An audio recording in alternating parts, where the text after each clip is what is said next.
ada yang menghuni tubuhnya selain janin itu. Pada awalnya, semuanya bermula dari sebuah unggahan sederhana di sebuah forum komunitas dalam talian yang ramai digunakan oleh para ibu muda di Indonesia, di mana seorang wanita bernama Siti Aulia Rahma yang sedang menjalani kehamilan anak ketiganya menuliskan kisahnya dengan nada yang tenang, jujur, dan sedikit lelah tentang bagaimana tubuhnya mulai bereaksi terhadap perubahan hormon yang tidak bisa ia kendalikan. Tentang rasa mual yang datang tanpa peringatan, tetapi tidak sampai membuatnya muntah seperti pada 2 kehamilan sebelumnya. Tentang pusing yang datang perlahan seperti gelombang yang membuat dunia di sekitarnya terasa sedikit miring. Tentang tubuh yang terasa lemah meski ia masih mencoba menjalani rutinitas harian seperti biasa. Dan tentang bagaimana ia mulai menyadari bahwa air putih biasa yang dulu tidak pernah menjadi masalah kini terasa sulit untuk ditelan. Meskipun ia tahu betapa pentingnya itu untuk dirinya dan janin yang sedang tumbuh di dalam rahimnya. Ia juga menuliskan tentang suaminya, Rizky Pratama, yang selalu menyarankan agar ia mencoba minum air yang lebih dingin agar lebih mudah diterima tubuhnya. Meskipun awalnya ia merasa itu tidak praktis karena bekerja di kantor ber-AC membuat minuman dingin terasa tidak terlalu diperlukan. Namun perlahan ia menyadari bahwa tubuhnya memang lebih mudah menerima air dalam suhu dingin tersebut. Sehingga ia mulai meningkatkan asupan cairannya secara perlahan dari jumlah yang sangat sedikit menjadi lebih dari 1 liter selama jam kerja, sesuatu yang sebelumnya terasa mustahil baginya. Sambil tetap berhati-hati dengan makanan karena riwayat kesehatannya yang pernah berkaitan dengan kadar gula darah saat kehamilan pertama.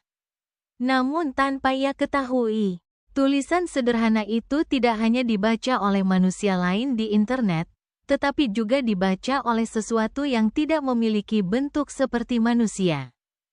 Sesuatu yang sudah ada sejak lama sebelum bahasa dikenal, sesuatu yang tidak memahami kata-kata sebagai cerita, tetapi sebagai tanda-tanda kelemahan, kelelahan, dan ruang kosong dalam tubuh manusia yang sedang mengandung kehidupan baru, yang bagi entitas itu berarti satu hal yang sangat sederhana, kesempatan. Malam pertama setelah unggahan itu dipublikasikan, Siti Aulia Rahma terbangun pada waktu yang tidak jelas apakah masih malam atau sudah mendekati pagi, karena jam di kamarnya menunjukkan angka pukul 3.13 yang terasa terlalu sunyi untuk sebuah waktu. Dan saat itu ia merasakan tenggorokannya sangat kering seperti seluruh cairan dalam tubuhnya menghilang perlahan sepanjang hari tanpa ia sadari. Lalu ia bangun dengan langkah pelan menuju dapur rumahnya, sementara suasana rumah terasa lebih dingin dan lebih kosong dari biasanya. Seolah-olah ruang-ruang gelap di dalamnya menjadi lebih luas daripada sebelumnya. Di dapur, ia mengambil sebotol air putih dingin yang sudah disiapkan. Lalu meminumnya perlahan karena rasa segar itu langsung memberikan kelegaan yang nyata, tetapi ketika ia menurunkan botol itu, ia merasa sesuatu yang aneh. Seperti ada kehadiran yang sangat dekat di belakangnya meskipun ia tahu secara logika tidak ada siapapun di sana, bukan berupa bayangan yang jelas, tetapi lebih seperti perubahan tekanan udara dan rasa bahwa ruang di sekitarnya tiba-tiba menjadi terlalu sempit untuk dirinya seorang diri. Ia menoleh perlahan, namun yang ada hanya kegelapan dapur yang biasa, meskipun rasa itu tidak hilang dan tetap menempel seperti sesuatu yang mengamatinya tanpa suara. Dan sebelum ia sempat meyakinkan dirinya bahwa itu hanya kelelahan, ia mendengar bisikan sangat pelan yang tidak jelas berasal dari luar atau dari dalam pikirannya sendiri. Seolah-olah suara itu mengenali setiap tegukan air yang baru saja ia minum dan menanggapinya dengan sesuatu yang tidak dapat dijelaskan. Hari-hari berikutnya berubah secara perlahan namun pasti, di mana setiap kali Siti Aulia Rahma tidak makan dalam waktu lama, ia mulai merasakan tekanan halus di perutnya seperti ada sesuatu yang menunggu dengan sabar di dalam dirinya. Dan setiap kali ia lupa minum air, kepalanya terasa berdenyut dengan cara yang berbeda dari sakit biasa. Seolah-olah tubuhnya sedang memberi sinyal yang tidak hanya fisik, tetapi juga seperti ada sesuatu yang sedang mengatur ulang dirinya dari dalam. Mimpinya pun mulai berubah menjadi lebih jelas dan mengganggu, di mana ia sering berada di kantor tempat ia bekerja, yaitu kantor pelayanan kesehatan Permata Sehat.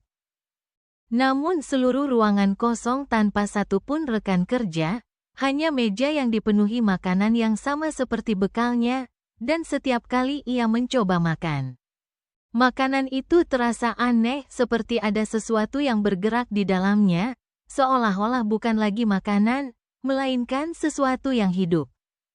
Dan dari dalamnya terdengar suara yang semakin jelas meminta agar ia terus makan agar mereka tetap kuat dan tidak hilang. Lama-kelamaan, tanpa ia sadari, ia mulai hidup mengikuti pola yang terasa seperti kebutuhan mutlak, di mana ia harus makan sedikit tapi sering, harus selalu memiliki air dingin di dekatnya. Dan harus menghindari perut kosong terlalu lama karena setiap kali ia melanggar pola itu, rasa pusing dan mual datang bersama perasaan aneh seperti ada sesuatu di dalam tubuhnya yang menjadi semakin aktif, semakin sadar, dan semakin menuntut. Ketika ia melakukan pemeriksaan di Puskesmas Melati Indah, dokter yang menanganinya, Dr. Nadia Salsabila, awalnya tampak tenang seperti biasa. Namun ekspresinya berubah sedikit ketika melihat hasil pemeriksaan awal. Sebelum akhirnya bertanya dengan nada hati-hati apakah Siti Aulia pernah merasakan sesuatu yang tidak biasa seperti adanya lebih dari satu denyut di dalam tubuhnya. Sebuah pertanyaan yang terdengar sederhana tetapi meninggalkan kesan yang tidak nyaman tanpa alasan yang jelas.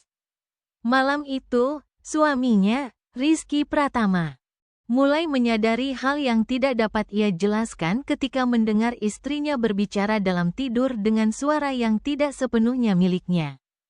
Suara yang seolah-olah bertumpuk seperti banyak orang berbicara sekaligus namun berasal dari satu tubuh, membicarakan tentang makanan, tentang air, dan tentang kebutuhan untuk menjaga tubuh itu agar tidak melemah, dan ketika Rizky mencoba membangunkannya, suasana kamar terasa berubah sejenak, seperti ada lebih dari satu keberadaan yang berbagi ruang dalam tubuh yang sama. Dan akhirnya, pada suatu pagi yang tampak sama seperti pagi lainnya, Siti Aulia Rahma bangun dengan rasa lelah yang biasa namun masih stabil, masih mampu beraktivitas, masih mampu bekerja, masih mampu makan dan minum seperti rutinitas yang ia jalani setiap hari. Tetapi tanpa ia sadari, setiap kali ia mengatakan bahwa dirinya baik-baik saja, sesuatu di dalam dirinya menjadi semakin lengkap, semakin kuat, dan semakin banyak. Seolah-olah kehidupan yang tumbuh di dalamnya bukan lagi satu, melainkan sesuatu yang jauh lebih besar dari yang bisa dipahami oleh tubuh manusia. Sampai suatu malam, ketika ia kembali melihat unggahannya di layar ponsel, ia melihat bayangan dirinya di layar gelap itu, namun kali ini bayangan tersebut tidak lagi tampak tunggal, melainkan seperti banyak bentuk yang berdiri di dalam satu tubuh yang sama. Dan pada saat itu ia akhirnya mendengar kebenaran yang tidak lagi berupa bisikan dari luar, melainkan dari dalam dirinya sendiri, bahwa mereka tidak pernah benar-benar sakit seperti yang ia kira, karena mereka hanya sedang lapar. Dan kini mereka akhirnya memiliki cukup ruang untuk hidup melalui dirinya. Dan pelajaran yang tersisa dari kisah itu bukanlah tentang sesuatu yang gaib semata, tetapi tentang bagaimana seorang manusia bernama Siti Aulia Rahma pada awalnya hanya membagikan pengalaman sederhana tentang kehamilan, namun tanpa sadar menggambarkan betapa pentingnya untuk tidak mengabaikan tanda-tanda kecil dari tubuh seperti pusing, mual, lemah, atau perubahan kebiasaan makan dan minum. Karena setiap tanda tersebut bisa menjadi sinyal yang perlu diperhatikan dengan serius, dan ketika kehidupan baru sedang tumbuh di dalam tubuh seorang ibu. Langkah paling aman bukanlah menebak sendiri atau menunda, melainkan mendapatkan pemeriksaan medis yang benar dari tenaga kesehatan yang profesional sebelum semuanya terlambat untuk dipahami.